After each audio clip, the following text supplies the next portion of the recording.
Appa, do you think I'll really get the art award? Siwoo's hand squeezed mine, his eyes bright with nerves and hope. We were sitting in the third row of the school auditorium, surrounded by parents in their best clothes and children fidgeting in their seats.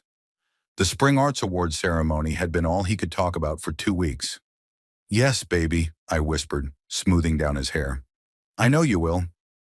His art teacher had already told me he'd won, but watching him vibrate with anticipation made my chest ache in the best way. This was supposed to be his moment, his first real achievement since we left, since I finally got us out. The principal stepped up to the microphone, adjusting her reading glasses.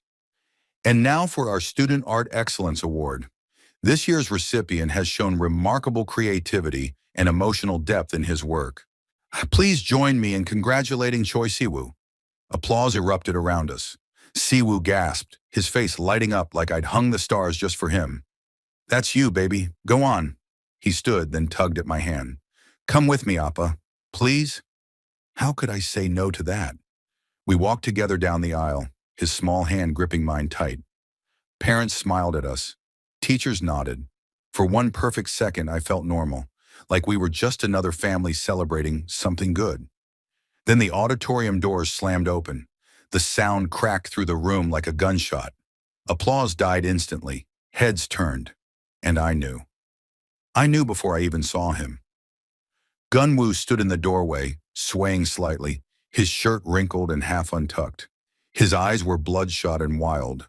The smell of alcohol reached me even from across the room. He wasn't supposed to be here. The restraining order was clear. 500 feet. He couldn't come within 500 feet of us, but there he was. You think you can just take my son and disappear? His voice boomed through the auditorium, slurred but venomous. You think you're better than me now, Hano? Siwoo's hand went limp in mine. I felt him start to shake. Every parent in that room turned to stare. Not at Gunwoo. At me. Like I was the problem. Like I'd brought this on myself. Gunwoo, I said quietly, forcing my voice to stay calm. Not here, please. Not here? He laughed, stumbling forward. You humiliate me in court, take my son, destroy my life, and now you're telling me not here? I stepped in front of Siwoo, blocking him with my body. Teachers were standing now, murmuring to each other, but no one moved. No one ever moves. You need to leave. There's a restraining order. I don't care about your piece of paper. His eyes locked on Siwoo, peeking out from behind me. Come here, Siwoo. Come to your real father. Siwoo pressed his face against my back, his small hands fisting in my shirt. He's not going anywhere with you. That was the wrong thing to say. Gunwoo's face twisted, and he lunged forward. I barely had time to brace before his hand was around my throat, fingers digging in hard enough to crush. My vision blurred instantly. The room spun. I clawed at his wrist, trying to breathe, trying to scream, but nothing came out. You're nothing, he hissed, his breath hot and rancid against my face. You hear me? Nothing. Somewhere behind me, Siwoo was crying, begging. Appa, please, Appa, stop. Please don't hurt him. I tried to turn. I tried to reach for him, but Gunwoo's grip only tightened. The edges of my vision started to go dark. Then I heard it. Movement. Fast and deliberate. Two figures rose from the back of the auditorium in perfect synchronization. Identical. Tall. Dressed in dark suits that looked like they cost more than my rent. One of them began removing his rings. Slowly. Deliberately. Each movement precise and controlled. The other raised his hand in a single, sharp gesture. Security appeared from nowhere. Gunwoo's hand was ripped away from my throat so suddenly I staggered backward, gasping. Air rushed into my lungs, painful and desperate. Someone caught me before I fell. Strong hands, steady, impossibly gentle. I blinked through the tears, trying to focus. One of the twins stood in front of me now, his hand locked around Gunwoo's wrist, twisting it at an angle that made Gunwoo's face go white. The other stood between me and Gunwoo, his body angled protectively. Their scent hit me like a freight train. Clean, sharp, overwhelming. Alpha. The kind of scent that made every instinct in my body scream, both run and stay. The one holding Gunwoo's wrist didn't raise his voice, didn't shout. He just looked down at Gunwoo with cold, absolute authority. Let me be very clear. If you touch him again, you won't walk out of here. Gunwoo tried to jerk away, but the man's grip didn't budge. The second twin turned to me, his eyes scanning my face, my throat, the bruises already forming.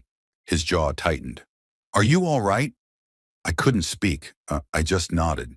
Behind me, Siwoo was still crying, his small body trembling against my legs.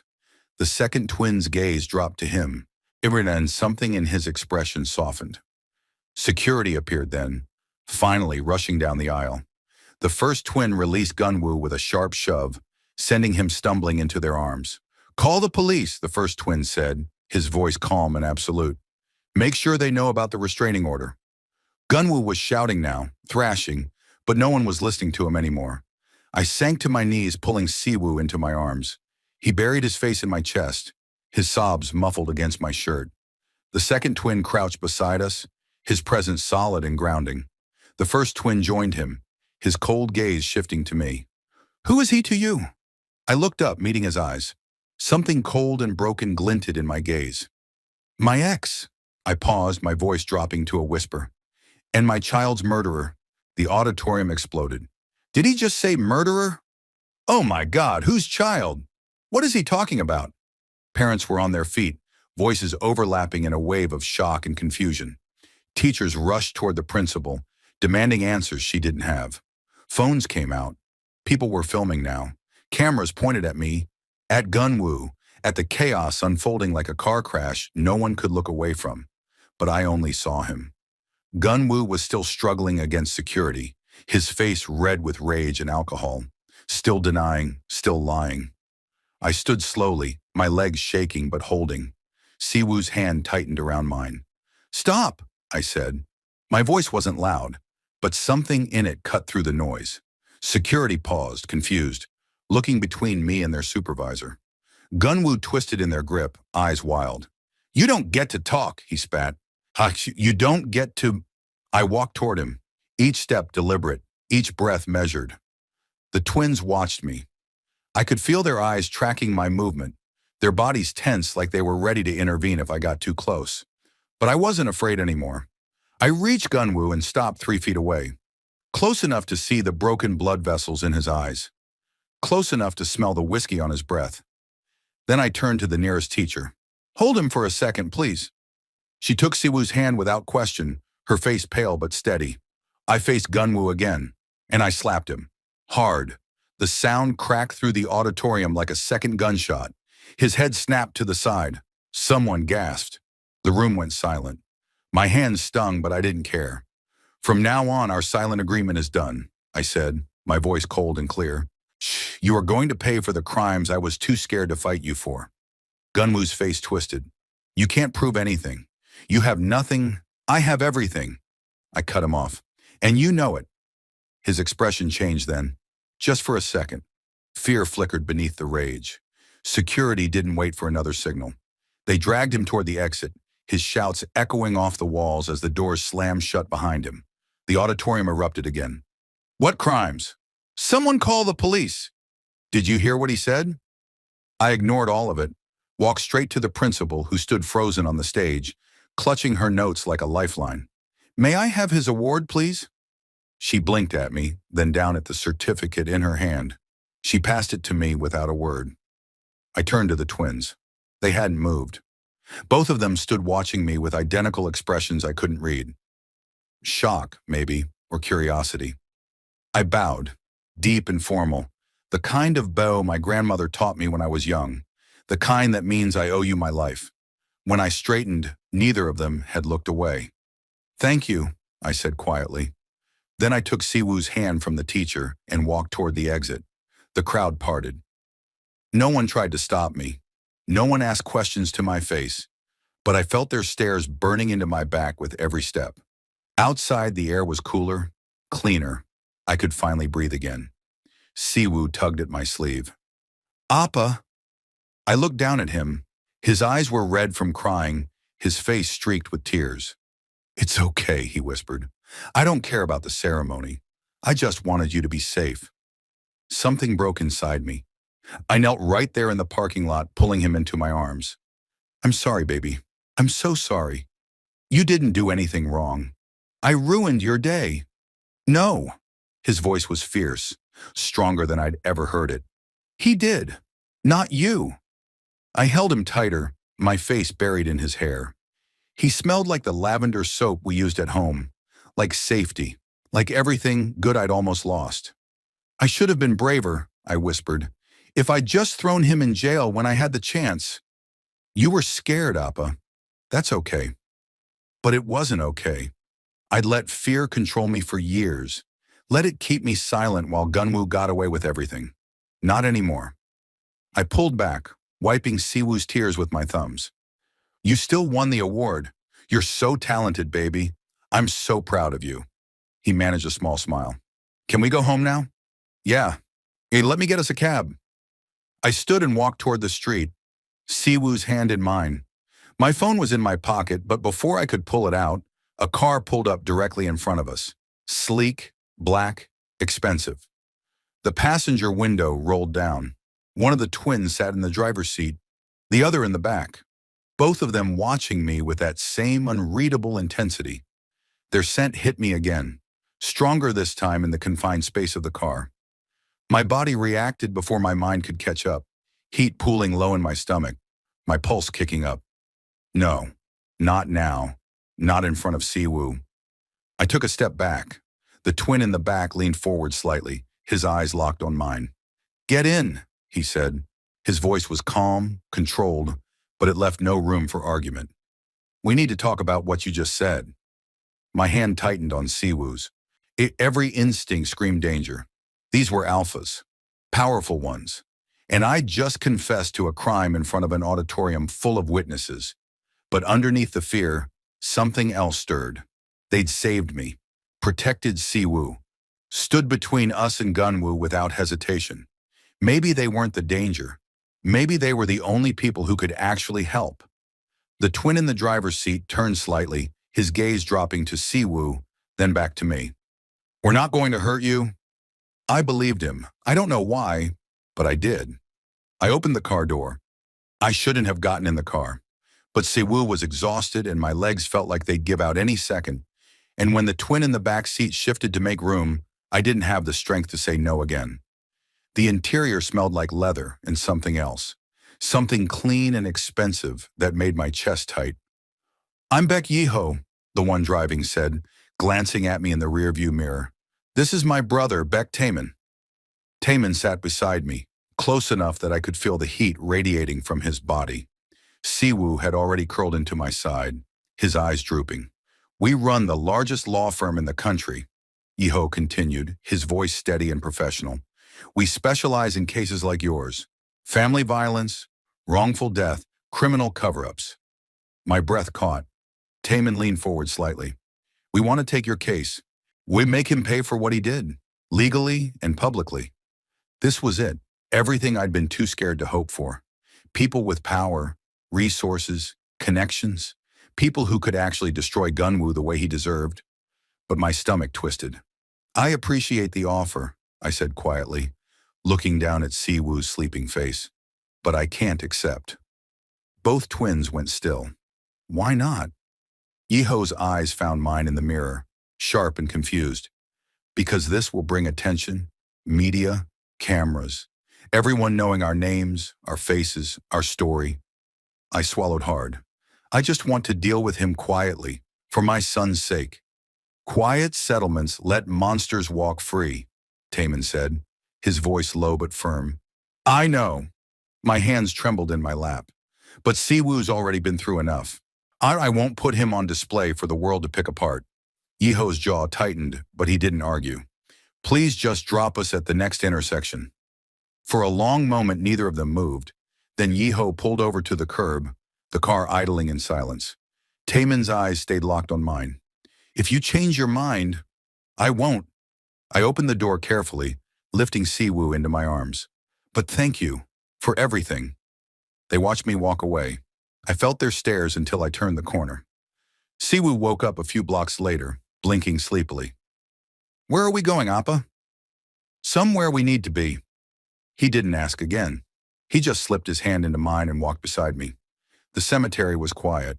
It always was. We walked through rows of headstones, past names I'd memorized over the years, until we reached the smallest one. Choi Min-jae, a beloved son, 2 years old. I knelt in front of the grave, my knees sinking into the soft grass. Siwoo knelt beside me, carefully placing the small flowers we'd picked along the way against the cold marble.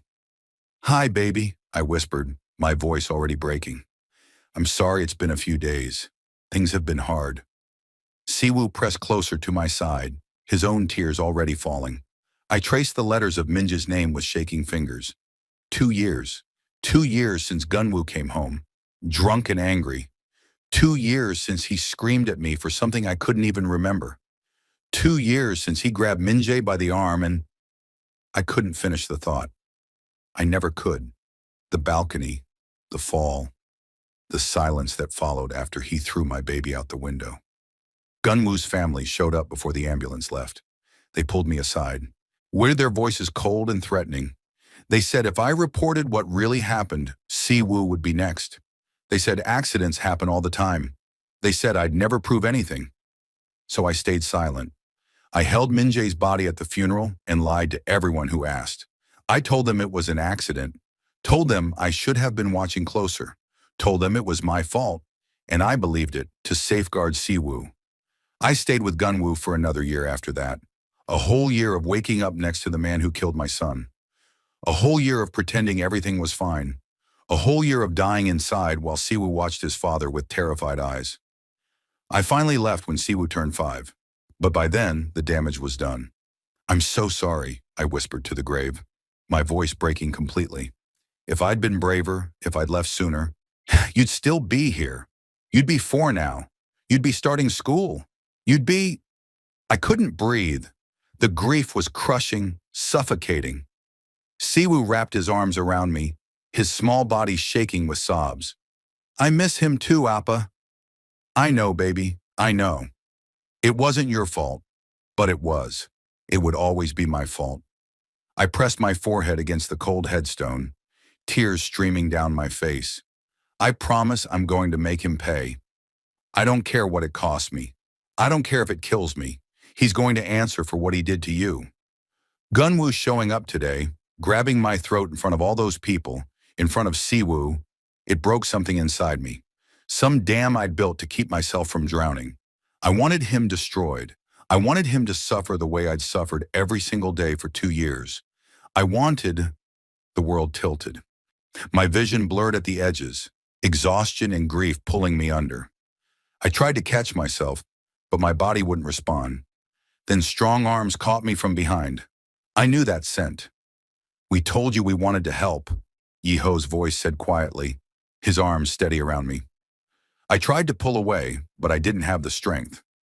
Taemin appeared beside Siwoo, crouching down to his level. "Are you okay?"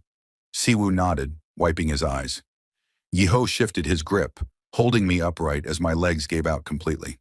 "Now tell us everything." I couldn't feel my legs. Yeho's arms tightened around me as he lifted me like I weighed nothing. My head lolled against his chest, too exhausted to even protest. Behind us I heard Taemin's voice, low and gentle, talking to Siwoo. "Can you walk with me back to the car? Your Appa needs to rest for a bit." "Is he okay?" Siwoo's voice was small, scared. "He will be, I promise." The car door opened. Yeho set me down carefully in the back seat, his hand lingering on my shoulder for just a second before he pulled away. Taemin helped Siwoo into the front passenger seat, buckling him in before sliding into the back beside me. Yeho started the engine. Neither of them spoke. I should have asked them to take us home. Should have thanked them and walked away. But I was so tired, tired of running, tired of being scared, tired of carrying this alone. His name was Minjae, I whispered. Taemin went still beside me. He was 2 years old, Siwoo's little brother. My voice cracked. Gunwoo came home drunk. He was angry about something at work. Started yelling. Minjae was crying, and Gunwoo he grabbed him, told him to shut up. Then he threw him. The words felt like glass in my throat. Off the balcony, 4th floor. Yeho's hands tightened on the steering wheel. I watched his knuckles go white. Gunwoo's family showed up before the police finished their report. His father pulled me aside, told me if I said anything, Siwoo would be next. They had money, connections. They made the whole thing disappear, paid the coroner to call it an accident, paid witnesses to say they saw Minjae climb the railing himself. Taemin's scent shifted. Something cold and dangerous bled through the calm. They made me sign papers, made me repeat the lie at the funeral, made me stand there and let people tell me it wasn't my fault when we both knew it was. It wasn't your fault, Taemin said, his voice low and fierce. I stayed with him for another year after that. I couldn't look at either of them. I woke up next to the man who killed my son every single day for a year because I was too scared to leave, too scared they'd take Siwoo too. The car was silent except for the hum of the engine. Then Yeho spoke. How old was Siwoo when you finally left? 5. And Gunwoo never tried to stop you? He didn't care. I wasn't worth the effort. I laughed bitterly. Until now, apparently. Yeho pulled out his phone, tapped something, then handed it back to me. The screen showed a legal document, court letterhead, today's date, a emergency custody petition, Park Gunwoo versus Choi Hano. My blood turned to ice. He filed this morning, Yeho said quietly. The hearing is in 3 days. 3 days. He planned this, Taemin added. The school, the public scene. He wanted you to react, wanted witnesses to see you lose control. And I'd given him exactly what he wanted. I'd slapped him, in front of teachers, parents, children, cameras. I played right into his hands. He's going to take Siwoo, I whispered, the words barely audible. He's going to win, and I'll never see my son again. Not necessarily. I looked up at Taemin. His expression was calm, controlled, but his eyes burned with something I couldn't name. There's one way to stop this, he said carefully, but you won't like it. I don't care. Tell me. Yeho glanced at me in the rearview mirror. Heifer, family court has specific protections for bonded omegas. If you're legally bonded to an alpha, they can't separate you from your child without proving the alpha is also unfit. My heart stopped. You mean a mate bond? A contract bond, Taemin clarified. Temporary. Legal protection without biological permanence. We use them for clients in dangerous situations. The bond dissolves once the threat is gone. I stared at them. You want to bond with me? We're offering to bond with you, Yeho corrected. There's a difference. My mind was racing. A bond, even a temporary one. It would tie me to them legally, financially, physically, but it would also protect Siwoo. Why would you do this? I asked. You don't know me. This could destroy your reputation if it goes wrong. Our reputation can handle it, Taemin said. Why, that's not an answer. Yeho met my eyes in the mirror. You're right. It's not. The silence stretched between us. Then I asked the question I was afraid to hear answered. What would you want in return? Yeho's expression didn't change. Nothing. But Taemin's eyes darkened. Something predatory flickered beneath the surface. Yet, we will set our conditions later. The words hung in the air like smoke, like a promise, like a threat. My pulse kicked up, their sense wrapped around me, overwhelming and inescapable. My body responded before my brain could catch up. Heat pooling low and insistent. Not now. Not like this. The hearing is in 3 days, Yeho said, his voice cutting through the haze. You need to decide by tomorrow. After that, it's too late. Tomorrow. One day to decide if I was willing to tie myself to 2 alphas I didn't know. 2 men who could demand anything from me once the bond was in place. But if I didn't, Gunwoo would take Siwoo, and I'd lose the only family I had left. I looked at Siwoo in the front seat. He'd fallen asleep, his head resting against the window, his face still streaked with dried tears. I'd already lost 1 son. I wouldn't lose another. I'll do it, I whispered. Taemin leaned closer, his breath warm against my ear. Then we'll see you tomorrow. The law firm was empty when we arrived. It was past midnight. Siwoo had fallen asleep in the car again, and Taemin carried him to a leather couch in the lobby, draping his jacket over him like a blanket. Yeho led me down a hallway lined with glass-walled offices, his hand resting lightly on my lower back. The touch felt too familiar, too intimate, but I didn't pull away. We stopped at a conference room. He opened the door and gestured for me to sit. Papers were already spread across the table. Legal documents with sections highlighted in yellow. Pens lined up precisely, like they'd been preparing for this long before I agreed.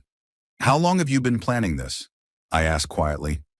Yeho sat across from me. "Since the moment you said the word murderer?" Taman entered, closing the door behind him. He sat beside me, close enough that his scent wrapped around me again. My body responded instantly, heat crawling up my spine. I forced myself to focus on the papers. "This is the contract bond agreement," Yeho said, sliding the first document toward me. "It outlines the terms: duration, dissolution clause, legal protections." I scanned the text. Most of it was standard legal language I barely understood, but one section made my stomach twist. "It says the bond can only be dissolved by mutual agreement." "Correct. What if I want out and you don't?" Taman leaned closer. "Then we negotiate." The word hung between us like a warning. I picked up the pen. My hand shook. "There's one more thing," Yeho said. He pulled out another document. "We're going to backdate the registration." I looked up sharply. "Nas what?" "We have connections at the county clerk's office. We'll register the bond with a date from 2 weeks ago, before Gunwoo filed his petition." "That's illegal." "It's strategic," Taman corrected, "and it's the only way to make sure the judge sees you as protected before Gunwoo ever made his move." I stared at the paper, at the signature line waiting for my name. This was it. The moment I stopped running and started fighting back, I signed. The pen felt heavy in my hand. Each letter of my name felt like a chain locking into place. When I finished, Yeho took the document and added his signature. Then Taman. Their handwriting was identical, sharp and precise. "It's done," Yeho said. I didn't feel relief. I felt trapped. But Siwoo was safe. That was all that mattered. 3 days later, we walked into the courthouse together, where Siwoo held my hand on one side. Taman walked on the other. Yeho led the way, carrying a briefcase. Gunwoo was already there, leaning against the wall outside the courtroom. His lawyer stood beside him, a thin man in an expensive suit who looked bored. When Gunwoo saw me, he smirked. When he saw the twins, the smirk faltered. When Taman's hand settled possessively on my lower back, Gunwoo's face went white. We didn't speak. Just walked past him into the courtroom and took our seats. The judge entered, an older woman with sharp eyes and no patience for games. Gunwoo's lawyer stood first, presenting the emergency custody petition. He painted me as unstable, violent, unfit. Used the school incident as proof. Called witnesses who saw me slap Gunwoo in front of children. I sat there and took it. Every word felt like a knife. Then Yeho stood. Your Honor, we'd like to present evidence that this petition is not only baseless, but also legally invalid." He pulled out the bond certificate, walked it up to the judge's bench. She took it, scanning the document with narrowed eyes. "This bond was registered 2 weeks ago," Yeho said, "before Mr. Park filed his petition. Under family law, a bonded omega cannot be separated from their child without proving both the omega and their bonded alpha are unfit." The judge looked up at me, then at the twins, then at Gunwoo. "Is this legitimate?" "Yes, Your Honor," Yeho said smoothly. "Fully registered and notarized." Gunwoo shot to his feet. "That's impossible. He wasn't bonded 2 weeks ago. I would have known." "Are you claiming to have surveillance on my client?" Taman cut in, his voice dangerously calm. Henny Gunwoo's lawyer put a hand on his arm, whispering furiously. The judge set the certificate down. "If this bond is legitimate, then I'll need to investigate Mr. Park's fitness as a parent as well before proceeding with any custody determination." Gunwoo's face drained of all color. He knew. He knew he'd never pass an investigation. Not with his record, not with what he'd done. His lawyer leaned over, whispering again. Gunwoo's jaw tightened. Then he stood. "I'd like to withdraw my petition." The courtroom went silent.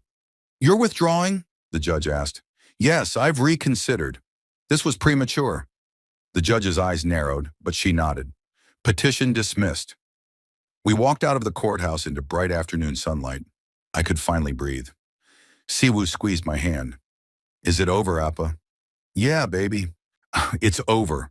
But then I heard footsteps behind us, fast and angry. Gunwoo grabbed my arm, spinning me around. You think this is over? You think bonding yourself to some rich alphas makes you safe? Yeho moved instantly, but I held up my hand. I wanted to hear this. I'll make you pay for crossing me, Gunwoo hissed. You and your little... Prepare yourself, Taemin interrupted, stepping forward. His voice was cold, final. We're filing murder charges soon. Gunwoo laughed. Actually laughed. Murder? You have no proof. Every witness lied for me. Every piece of evidence was destroyed that day. He turned to me, his smile vicious. Go ahead, tell them your fantasy story. No one will believe you. Something inside me went quiet, cold. I stepped closer to him, close enough to see the fear trying to hide behind his bravado. Yeah, and the neighbors may have borne false witness, I said softly. Every evidence may have been destroyed. I let the words settle, but the heavens saw it, and I will use my last drop of blood to make you confess the truth. The temperature in the parking garage seemed to drop. Gunwoo's smile faltered, and for the first time in years, I saw real fear in his eyes. Their penthouse was nothing like I expected. I thought it would be cold, modern, all glass and steel and empty space. But when the elevator doors opened directly into their home, I saw warmth. Dark wood floors, soft lighting, bookshelves lining the walls, a fireplace that actually looked used. Siwoo had fallen asleep in the car again. Taemin carried him to a guest room, while Yeho led me to the living room. Sit, he said. It wasn't a request. I sat on the leather couch, my hands folded in my lap. My body ached, my throat still hurt from Gunwoo's grip. But I felt strangely calm. Taemin returned and sat across from me. Yeho remained standing, his arms crossed. What you said in the parking garage, Yeho started, his eyes locked on mine. When you told Gunwoo you'd use your last drop of blood to make him confess. And what did you mean? I met his gaze. Exactly what it sounded like. Explain. There's no evidence left, I said quietly. Every witness lied and have disappeared. Every record was destroyed. His family buried the truth so deep that no court will ever find it. So you'll do what? Taemin leaned forward. Kill him? No. I shook my head. I'll make him confess. Willingly. Out loud. On record. How? I didn't answer right away. The silence stretched between us. Then Yeho's expression changed. Understanding, followed immediately by horror. You're talking about rituals, he said flatly. Dark methods, things outside the law. Yes. Taemin stood abruptly. Do you have any idea what those demand? What they cost? Sacrifice, I said simply. I know. You could lose everything, Yeho said, his voice hard. Your mind, your body. What's your life? I know. And you're willing to risk that? Yes. The twins exchanged a look. Some silent communication passed between them. Taemin ran a hand through his hair, his frustration clear. This is what you meant when you said you wanted to handle it quietly? Not legal justice. This. I nodded. We could still pursue murder charges, Yeho argued. Build a case. Find something. With what proof? I interrupted. The neighbors who testified against me disappeared years ago. I have no idea where they are. Gunwoo's parents will never turn on their son. The coroner was paid off. The police report was falsified. I stood facing them both. You'll waste time and resources on a case you can't win. And while you're doing that, Gunwoo walks free, lives his life, forgets what he did. My voice dropped. I won't let that happen. Taemin stepped closer, his scent washing over me. You're not thinking clearly. You just got Siwoo back. You're safe now. Why risk everything? Because safe isn't enough. My hands curled into fists. I want justice. Real justice. Not a restraining order that doesn't work. Not a bond that only protects me on paper. I want him to pay. Yeho moved until he was standing directly in front of me. And if you die in the process, what happens to Siwoo then? The question hit like a punch. I hadn't let myself think about that. I'll be careful, I said, but even I heard how weak it sounded. You can't promise that. Yeho's jaw tightened. Those methods don't come with guarantees. They take what they want. Then I'll make sure Siwoo is taken care of before I start. By who? Taemin demanded. You have no family. In no support system. If something happens to you, he goes into the system. Unless, the thought formed before I could stop it, unless I had alphas bound to me, legally responsible for my child. The twins saw the realization cross my face. No, Yeho said immediately. We're not going to stand by and let you destroy yourself. You don't have a choice. The bond is temporary. Once the threat is gone, you're free. That's not how this works, Taman said, his voice low and dangerous. You're ours now, legally, and we protect what's ours. The possessiveness in his tone sent heat spiraling through me. Give us 5 days, Yeho said suddenly. Let us try to find evidence first. Witnesses, records, something that can hold up in court. I wanted to say no, wanted to tell them it was pointless. But the way they were looking at me, like they actually cared whether I lived or died, made me hesitate. 5 days, I agreed finally. If you find nothing, I do this my way. Taman exhaled, some of the tension leaving his shoulders. And at the end of those 5 days, I continued, meeting both their eyes. Tell me your conditions for the bond. Tell me what you want from me. They went still. Because this isn't free, I said. You said nothing yet. I'm giving you 5 days to decide what yet means. Yeho's expression was unreadable. I took a breath and said the words I knew they were waiting for. If you want my body, I'll give it to you. The temperature in the room shifted. Taman's scent spiked. Desire mixed with something darker, something possessive and dangerous.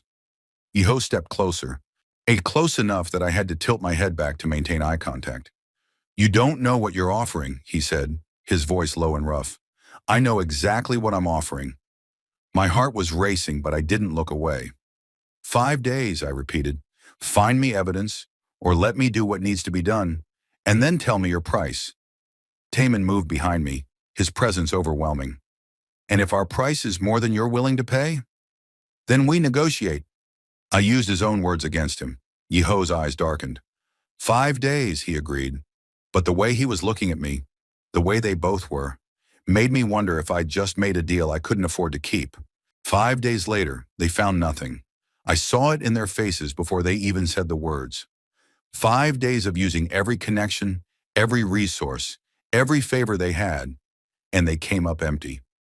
Yeho sat behind his desk, jaw tight. Taman stood by the window, staring out at the city like he wanted to burn it down. We found nothing, Yeho said finally. No witnesses, no records, nothing that would hold up in court. I'd expected this, known it from the start, but seeing them devastated, these powerful men who never failed, made something twist in my chest. I'm sorry, Taman said, his voice rough. We've never lost a case like this before. It's not your fault. I told you it was impossible. We should have tried harder, done more. You did everything you could. I stood, smoothing down my shirt. So now you tell me your conditions. The air in the office shifted. Yeho stood slowly, walking around the desk until he was standing in front of me. Taman moved from the window, flanking me on the other side. We want you in our bed, Yeho said, his voice low and deliberate. Every night, not just for sleep, for sex, scent bonding, heat sharing, complete access to you. My breath caught. Taman stepped closer, his scent washing over me. We want all of you. No barriers, no walls. You belong to us completely. Heat flooded through me, pooling low in my stomach. My body responded before my mind could catch up. And there's more, Yeho continued. He pulled out a folder from his desk. Medical documents. We carry a rare genetic illness. Most omegas can't successfully carry our child. Now we need to test your compatibility. You want me to have your child, I said quietly. Yes. My hands trembled. They were asking for everything. My body, my future. A child to replace the one I'd lost. We've already arranged the testing, Yeho said. It's simple. Blood work, genetic mapping. If you're compatible, we want you to give us a child. Taman's hand touched my face, tilting my chin up to meet his eyes. Let yourself feel that joy again. Let us give you something beautiful. Fill the space Minje left. The mention of my son's name broke something inside me. This is too much, I whispered. You can demand anything from us in return, Taman said. Anything, and we'll give it to you. I looked between them. Saw the hunger in their eyes, the possessiveness, the need. They wanted to own me, and I was considering letting them. 3 wishes, I said finally. Iho's eyebrow raised. What? I can ask you for 3 things. Whenever I want, whatever I want, and you'll grant them. No questions asked. The twins exchanged a look. Some silent communication passed between them. Then Iho nodded. Agreed. 3 wishes. But first, the testing. The medical clinic was private, expensive, the kind of place where discretion was guaranteed. They drew my blood, ran tests I didn't understand, asked questions about my health history, my previous pregnancies, my family genetics. I sat between the twins in the waiting room, their presence overwhelming. Every time someone walked by, their sense would spike, territorial, possessive, like they were already claiming me. The doctor called us back into her office 2 hours later.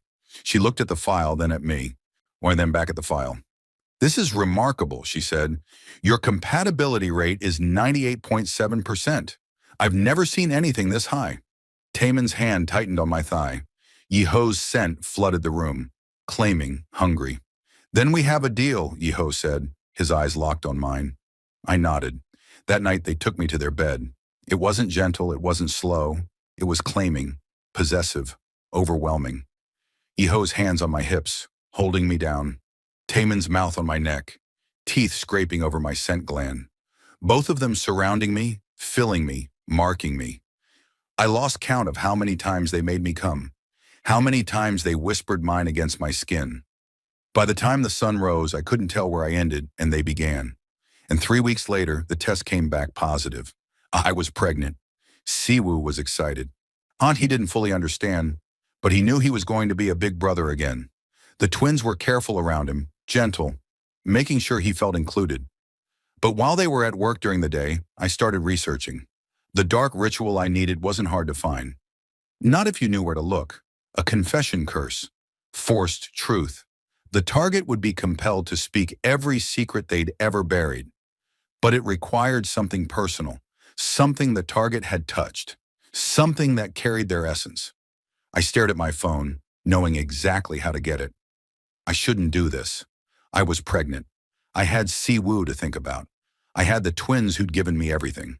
But Gunwoo was still out there, still free, still unpunished, and I couldn't let that stand. I opened my messages, found Gunwoo's number, the one I should have blocked years ago. My fingers hovered over the keyboard.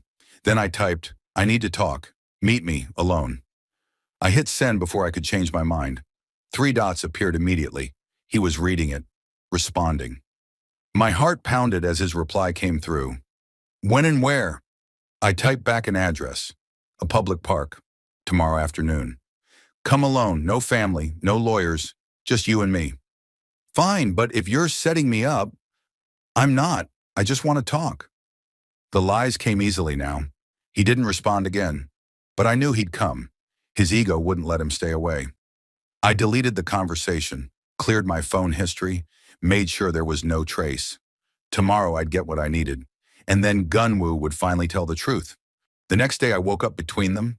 Yeho's arm was draped across my waist, his breath warm against the back of my neck.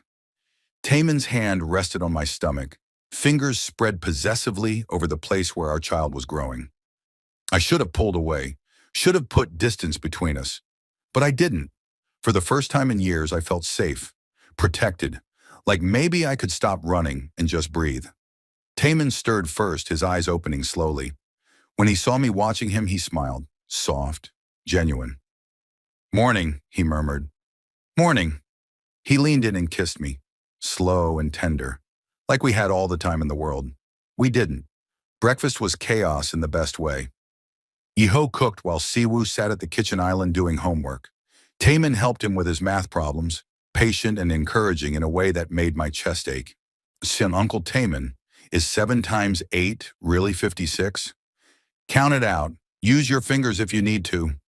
Siwoo counted silently, his lips moving. Then his face lit up. It is. I got it right. Good job, buddy. I stood at the counter watching them. This felt like family, like home. Yeho slid a plate in front of me.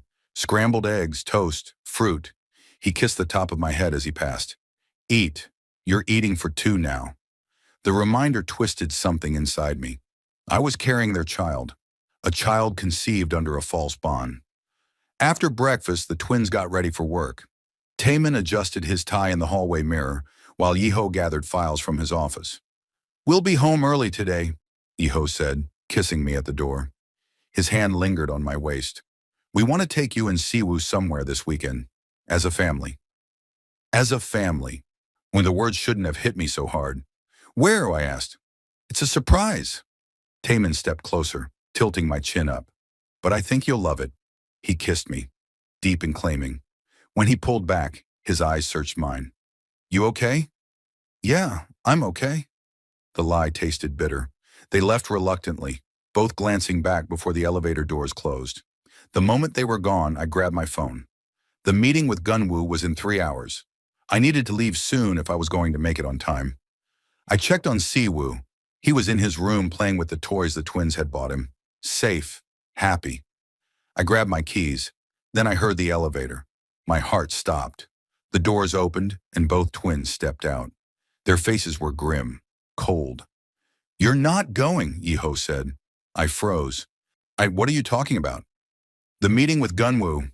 Taman walked toward me slowly. We know. My blood ran cold. How? We've been monitoring your phone, Yeho said flatly, from the beginning. The betrayal hit like a slap. You've been spying on me? We've been protecting you.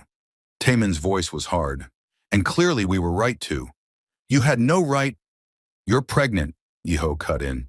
You're carrying our child. That gives us every right. Rage flared hot and sharp in my chest. I don't belong to you. Yes, Taman said, stepping closer. You do. This ritual you're planning, Yeho continued. Do you have any idea what it could do to the baby? The kind of energy it requires? You could lose the pregnancy. You could lose your life. That's my choice to make. Not anymore. Yeho's jaw tightened. We won't let you destroy yourself. You don't get to decide that for me. We already did. Taman's voice dropped. We've been trying to stop you from the beginning. Something in his tone made my stomach drop. What do you mean? The twins exchanged a look. Then Yeho spoke, and his words shattered everything. The genetic illness was a lie. I went completely still. What? There's no rare condition, Taman said quietly. No compatibility issue. We lied. The room tilted. You got me pregnant on purpose, I whispered, knowing it was a lie. We wanted to give you a reason to stop, Yeho said, to fill the void Minjae left, to give you something to live for so you wouldn't throw your life away for revenge. I couldn't breathe. They'd manipulated me, lied to me, used my grief against me. You had no right, I said, my voice shaking. You had no right to make that choice for me. We were trying to save you, Taman said desperately. By controlling me? By trapping me with a child I didn't choose? You agreed to the terms? Based on a lie, I screamed. Siwoo appeared in the hallway, his face scared. Appa? I forced myself to take a breath. Go back to your room, baby, please. He hesitated, then disappeared. I turned back to the twins. I will do what I have to do, I said, my voice cold and final. I will protect Siwoo. I will protect this baby. And when I'm done, I'm getting out of your lives for good. Hanul, I'm using my first wish. I met both their eyes. Nullify the bond agreement. Immediately. The twins went completely still. No, Yeho said. You promised. 3 wishes. No questions asked. Taman stepped forward, his sense spiking with desperation. Please don't do this. We can figure something else out. I want the bond dissolved, now. Yeho's hands curled into fists. If we do this, you lose our protection. Gunwoo can file for custody again. You'll have nothing. I'll have my freedom. And what about the baby? Taman demanded. What about Siwoo? I'll protect them myself, like I always have. I grabbed my keys and walked toward the door. Hanul, please, Yeho said, his voice breaking. I didn't look back. Nullify it, or I'll consider the deal broken and you'll get nothing. The silence was deafening. Then Yeho spoke, his voice hollow. Fine, the bond is dissolved. I walked out without another word, Gunwoo was already waiting when I arrived. He leaned against a park bench, arms crossed, that same smug expression I'd seen 1,000 times before. Like he'd already won. Like he always won. "What, you missed me already?" he called out as I approached. I didn't answer. Just kept walking until I was 10 feet away. Close enough to talk. Far enough to run if I needed to. "You said you wanted to talk," he continued, pushing off the bench. "So talk. I wanted to see if you had any regrets." He laughed, actually laughed. "Regrets? For what? For finally being free of you? For not having to deal with your pathetic crying anymore?" I kept my face blank, emotionless. It drove him crazy when I didn't react. "You think bonding yourself to some rich alphas makes you special?" He stepped closer, his scent, stale alcohol and rage washing over me. "Amma, you're still nothing. You'll always be nothing. Is that what you tell yourself? To sleep at night?" His face twisted. "What did you say?" "I asked if that's how you live with what you did, by convincing yourself I deserved it." "You did deserve it." He grabbed my shirt, yanking me forward. "Everything that happened was your fault. If you just shut up and done what I told you." I saw the handkerchief then, sticking out of his jacket pocket, plain white fabric with his initials embroidered in the corner. "Perfect." "Minjae would be ashamed," I said quietly, knowing his father was a coward who killed him and blamed everyone else. Gunwoo's face went red. He shoved me backward, pulling out the handkerchief to wipe the sweat from his forehead. "Don't you dare say his name. You have no right." I lunged forward, grabbing the handkerchief from his hand. "What the?" I ran. Behind me, Gunwoo shouted, his footsteps pounding after me. But I was faster, lighter, desperate. I burst out of the park and nearly collided with a car parked at the curb. The twins' car. The back door open. "Get in," Yeho said. I didn't hesitate. Dove into the back seat, slamming the door behind me just as Gunwoo reached the sidewalk.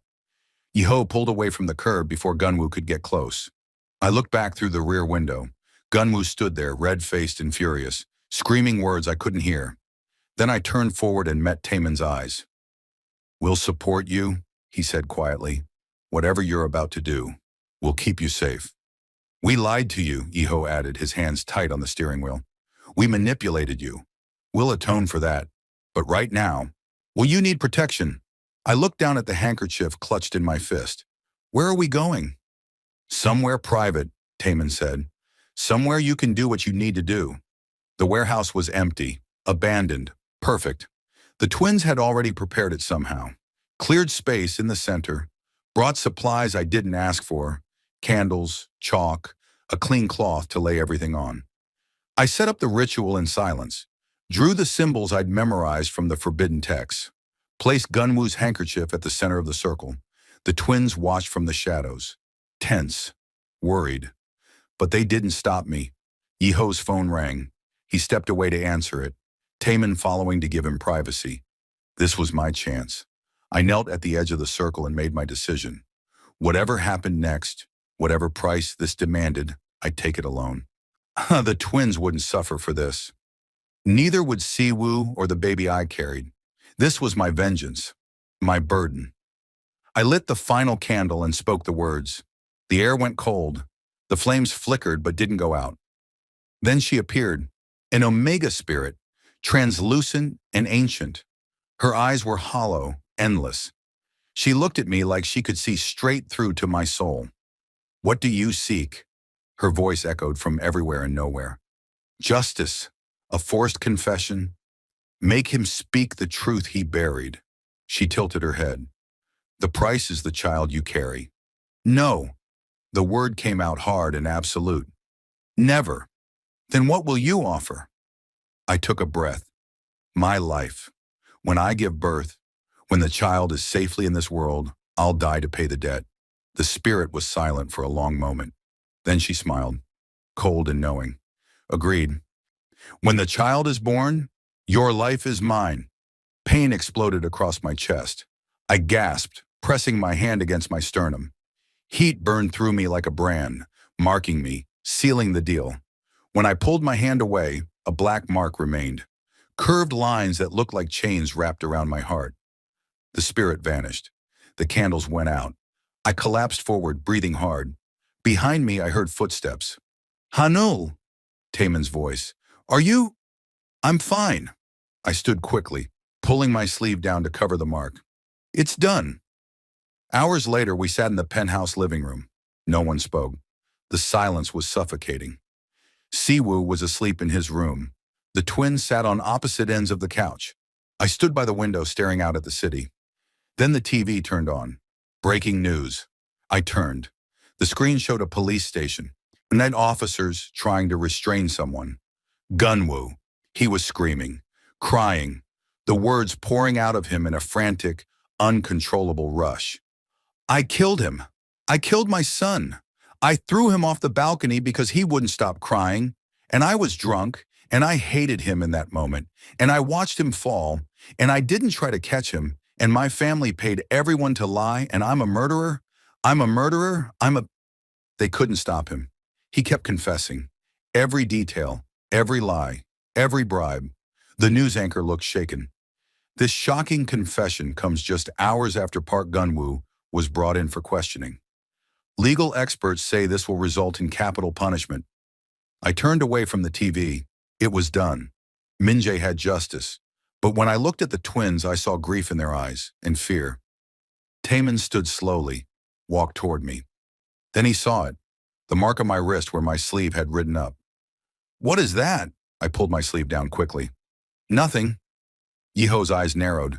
His sense spiked with fear. What did you do? He demanded. What did you promise them? I didn't answer. I didn't have to. My silence said everything. I became a ghost in their home. Months passed like a slow death. My belly grew heavy with their child, but my heart stayed locked away. The twins tried everything. Soft touches, whispered apologies, breakfast in bed I barely touched. I gave them nothing back. Not because I hated them. God, I wish I could hate them. It would be easier. But guilt was drowning me. Every time Siwoo looked at me with those trusting eyes, every time the baby kicked against my ribs, the truth crushed the air from my lungs. I was abandoning them, leaving my children behind for revenge. What kind of father chose death over his sons? So I stayed cold, distant. It hurt less than facing what I'd become. But with Siwoo, I couldn't pretend. I was everything he needed. Warm, present, whole. I helped with homework, read bedtime stories, held him through nightmares about Minji. And the baby growing inside me, I talked to her constantly, sang lullabies my mother used to sing, made promises I'd never live to keep. The twins watched it all with devastation in their eyes. The night before my due date, I called them into the bedroom. They came immediately, hope flickering desperately across their faces. Sit, I said. They sat on the edge of the bed, identical in their tension. I'm using my final 2 wishes. All the hope died. Hanul, please. First wish. My voice didn't shake. I wouldn't let it. Take care of Siwoo and the baby. Love them like they're your whole world. Give them everything I couldn't. Taman's hands curled into fists so tight his knuckles went white. Second wish. When I'm gone, bury me beside Minji. No, Yeho said immediately, standing. Gek, we're not doing this. The deal with the Omega Spirit. The price was my life. When the baby is born, I die. The silence that followed felt like suffocation. Then Taman shot to his feet. We'll break it. We'll find another way. We'll fight. There is no other way. It's sealed. We won't let you die. Yeho's voice cracked. Do you understand? We won't. Just promise me you'll take care of them. That's all I'm asking. We love you, Taman said, and the rawness in his voice nearly broke me. We love you so much it's killing us to watch you slip away. I know. And I did. I saw it in every desperate gesture, every sleepless night they spent watching me, every time they looked at me like I was already gone. But it didn't change anything. They left the room without another word. Hours later, the first contraction ripped through me like lightning. I gasped, gripping the sheets. Yeho! Taman! Silence. Another contraction. Harder. Faster than it should be. Please, and I called out, panic creeping in. I need you. Nothing. They were gone. The realization hit harder than the pain. They'd left me. couldn't watch me die, couldn't bear to see it happen. I was going to give birth alone, die alone. The contractions came faster, relentless. I had no choice but to push through it myself. Between waves of agony, I crawled to the hallway. Siwoo's door was closed. He was sleeping, safe, oblivious. Siwoo, I choked out through tears. I love you so much. I'm so sorry I won't be there to watch you grow up. I'm sorry, baby. I'm so sorry. Another contraction dragged me back to the bedroom floor. Hours blurred into an eternity of pain. My body knew what to do, even if my mind was screaming. Push, breathe, push, alone in the dark. Then finally, a sound that wasn't my screaming. A cry, small and furious and alive. I reached down with trembling, blood-slicked hands and lifted her onto my chest. A girl, so impossibly small, so perfect. Yuna. I held her against my heart, tears streaming down my face, mixing with sweat and exhaustion. I'm so sorry, I whispered against her tiny head. I'm so sorry I won't be here for you.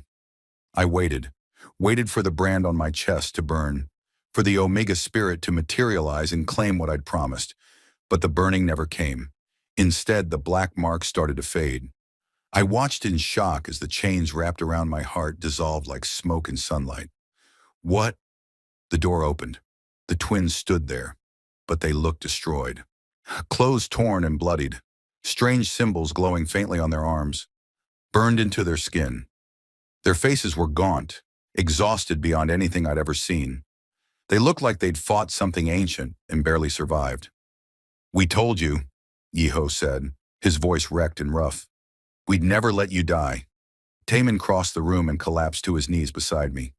We love you too much. What did you do? My voice broke. What did you sacrifice? What we had to. Yeho knelt on my other side, his hand shaking as it touched Yuna's head. The debt is paid. You're staying with us. I looked at the marks on their skin, at the exhaustion carved into their faces, at the way they could barely hold themselves upright. They'd given something terrible and permanent, and I'd never know what. She's beautiful, Yeho whispered. Ah, Yuna, I said through tears. Her name is Yuna. Taemin leaned close, his breath warm against my temple. Change your last wish. Don't be buried beside Minjai. I looked up at him, confused. Yeho's voice was soft, broken, hopeful. Be buried beside us instead, when we're old and gray, decades from now, grown in love. Everything inside me shattered. All the walls, all the distance, all the guilt. Gone. Yes, I whispered, tears streaming onto Yuna's blanket. Yes, that's my wish. The end Hanul traded his life for justice. The twins traded something far worse to bring him back. And in the end, revenge didn't heal him. Love did. If you stayed with me through every sacrifice, every secret, every impossible choice, then you understand why stories like this matter. They remind us that broken people can still build something beautiful. That love isn't about being perfect. It's about refusing to let go. Hit that subscribe button if you want more stories that don't just entertain. They wreck you in the best way. And drop a comment. What do you think the twins sacrificed? What would you have given up to save someone you loved? See you in the next story.